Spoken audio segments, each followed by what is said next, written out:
Hello viewers, কেমন আছো তোমরা সবাই? আশা করছি সকলে খুব ভালো আছো। আমার চ্যানেল কুকিং.com-এ তোমাদের সকলকে আরও একবার স্বাগত জানাই। একদম রেস্টুরেন্টের মতো স্বাদের পনির বাড়িতে কী করে বানাতে পারো আজকে তোমাদের সাথে সেই রকমই একটি রেসিপি শেয়ার করব। কিন্তু শুরু করার আগে যদি আমার রেসিপিগুলো ভালো লেগে থাকে তাহলে চ্যানেলটি সাবস্ক্রাইব করে ভিডিওটিকে একটি লাইক করার অনুরোধ রইল। যদি ভালো না লাগে তাহলে ডিসলাইক করো। তো চলো শুরু করা যাক রেসিপিটি। সবার প্রথমে দেখো আমি এখানে প্রায় 200 থেকে 250 গ্রাম মতো পনির নিয়েছি আর ঠিক এই রকমভাবে কেটে নিয়েছি। পনিরটাকে আমি খুব বেশি মোটা করে কাটিনি, একটু পাতলা করে এইভাবে কেটেছি। এখানে নিয়েছি 1 কাপ মতো দুধ। এরপরে কিছু সবজি নিয়ে নেব, যেমন 3টে টমেটো, 2টো মিডিয়াম সাইজের পেঁয়াজ, একটা ক্যাপসিকাম, প্রায় 8 থেকে 10টা রসুন কোয়া আর সামান্য আদা। তো সব কিছুকে রাফলি দেখো এইভাবে কেটে নিয়েছি।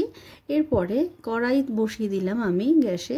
এরপরে দেখো প্রায় 2 চামচ মতো তেল দিয়ে আমি সমস্ত সবজি দিয়ে দিয়েছি একসাথে, আর একটা কাঁচা লঙ্কাও দিয়েছি। এটাকে প্রায় 2 থেকে 3 মিনিট মতো হালকা ব্রাউন করে আমি ভেজে নেব হাই ফ্লেমে। এটা হালকাই ব্রাউন করতে হবে। তো দেখো এখানে আমি নিয়ে নিচ্ছি কিছু গোটা গরম মশলা, 3 থেকে 4টে এলাচ, 3 থেকে 4টে মতো লবঙ্গ, সামান্য একটু দারচিনি আর একটুখানি জয়ত্রী। ব্যাস, এবার সব কিছুকে ভাজার পর দেখো মিক্সার জারে দিয়ে দিয়েছি। আর এখানে আমি 1 চামচ মতো চারমগজ আর 1 চামচ পোস্তকে ভিজিয়ে রেখে দিয়ে দিলাম, আর দিলাম ধনেপাতা। সব কিছুকে দেখো ভালো করে আমি এইরকমভাবে পেস্ট বানিয়ে নেব। এবার ওই একই কড়াইতে পরিমাণ মতো তেল দিয়ে আমি দিয়ে দিলাম 1 চুটকি মতো হলুদ গুঁড়ো আর দেবো 1/2 চামচ মতো লাল লঙ্কার গুঁড়ো। অবশ্যই গ্যাসের ফ্লেমটা কমিয়ে সেটা দেবে যাতে মশলাটা জ্বলে না যায়। এরপরে মশলাটা হয়ে গেলে আমরা যে পেস্টটা করে রেখেছিলাম সেই পেস্টটা দিয়ে দিলাম আর দেব পরিমাণ মতো লবণ। তো দেখো সব কিছুকে ভালো করে মিশিয়ে নিচ্ছি। এই সময় গ্যাসের ফ্লেমটাকে মিডিয়াম টু হাই রাখবে। এরপরে যখন কনসিস্টেন্সিটা এইরকমভাবে গাঢ় হতে আসবে তখন আর একবার ভালো করে নাড়িয়ে চাড়িয়ে নেব। এটা ততক্ষণ ভালোভাবে কুক করতে হবে যতক্ষণ না অয়েলটা সেপারেট হয়ে যায়। তো দেখো আমি এখানে অয়েলটা সেপারেট হয়ে গেলে দিয়ে দিলাম স্বাদ মতো চিনি। যদি তোমরা চিনি পছন্দ না করো, মিষ্টি ভাবটা না ভালো লাগে, তাহলে স্কিপ করতে পারো। দেখো ভালো করে মশলাটা হয়ে গেছে। এরপরে আমি যে দুধটা রেখেছিলাম সেই দুধটা দিয়ে দিলাম। ভালো করে নাড়িয়ে চাড়িয়ে আমি এখানে পনিরটাও অ্যাড করে নেব। এরপরে দেখো পনিরগুলো অ্যাড করার পর আমি ভালো করে সব কিছুকে আবার একবার মিশিয়ে নেব।